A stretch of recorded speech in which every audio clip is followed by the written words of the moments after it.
இது ஒரு women grand மாஸ்டரோட 2017 நான் விளையாண்ட கேம். இந்த கேம் நான் பிளாக் விளையாண்டேன். ஸோ இந்த கேம் என்ன ஆயிடுச்சுன்னா எனக்கு already pawn down. So already பொசிஷனும் டவுன். அண்ட் அது மட்டும் இல்லாமல் ஆப்போனண்ட்டுக்கு ரூக் ஓப்பன் ஃபைல் ஆல்ரெடி அதில் ஒரு ரூக் ஏற்கனவே 7th ரேங்க் வந்துருச்சு. இப்போ ஒயிட்டோட பிளான் என்னன்னா ஜஸ்ட் ஒரு ரூக்கை வந்து 7th ரேங்க்ல மூவ் பண்ணுவாங்க, லைக் ரூக் D7 இந்த மாதிரி ஆகிட்டு நெக்ஸ்ட் ரூக்கும் இங்கே வரப்போகுது, வந்தா G7 ஹேங்கிங். அண்ட் அது மட்டும் இல்லாமல் இப்படி கூட வரலாம். ஸோ F4 ஆடிட்டு ரூக் G2 இந்த மாதிரி பிளான் பண்ணாலும் வந்து G7ல பான் வந்து ஹேங்கிங்ல இருக்கு.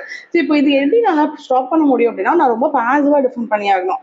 ரூக் G8 ஆடினா மட்டும் தான் அந்த மாதிரி D7 டிஃபெண்ட் பண்ண முடியும். அண்ட் அது டிஃபெண்ட் பண்ணாலும் இங்க E6 போயிட்டு இருக்கு, ரூக் சீரிஸ்னா E6 போகுது, A6 போகுது, ஜஸ்ட் எல்லா பாயிண்ட்ஸுமே இங்க ஹேங்கிங்கா தான் இருக்கு. எனக்கு இந்த பொசிஷன் மைனஸும் தெரியுது, என்ன மூவ் பண்றதுனே தெரியல. ரொம்ப நேரம் யோசிச்சேன். அண்ட் இன்னொன்று 34th move, just 34th move ஆடிட்டு இருக்கேன். இன்னும் நான் 6 மூவ் கிராஸ் பண்ணா மட்டும் தான் என்னால +30 minutes அந்த டைம் கெயின் எடுக்க முடியும். ஸோ என்ன பண்றதுன்னு தெரியல. நான் அவசரமா நான் மூவ் வச்சு தான் ஆகணும். ஸோ அதனால என்ன பண்ணேன்னா, ஸோ பேசிக்கா என் கேம் பண்ணிட்டோம், 2 ரூக்குமே பாசிவா இருக்கு. ஸோ என் கேமோட மெயின் பிரின்சிபல் கிங் ஆக்டிவ் பண்ணோம். ஸோ அதனால கிங் G6 தான் ஆடினேன். கிங் G6, ஆப்போனண்ட் F4 ஆனாங்க. கேஸ் அந்த E5 போன சப்போர்ட் பண்ணிட்டா கிங் F5க்கு ப்ராப்ளம் இல்லை, F5 ஆடும்போது G7 போகுதுன்ட்டு. இப்போ நான் என்ன பண்ணாலும் அந்த G7 போகுது. நான் அதை பாசிவா டிஃபெண்ட் பண்ணாலும் rook G8 ஆடினாலும் G7 E6 A6 எல்லா போனுமே ஹேங்கிங். எப்படியுமே என்னால எல்லா போனையும் காப்பாற்ற முடியாது.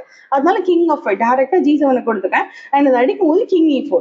ஸோ நான் எதுவுமே யோசிக்கல, எல்லா போனும் போயிடுச்சு. ஜஸ்ட் என் கேம்ல கிங்கை கொண்டு வரணும் அப்படின்றதுக்காக நான் நேராக கொண்டு போயிட்டு கிங்கை E4ல வச்சிட்டேன். இதுக்கப்புறம் என்ன ஆயிடுச்சுன்னா, அவங்களால இந்த E3 போன டக்குன்னு டிஃபெண்ட் பண்ண முடியல.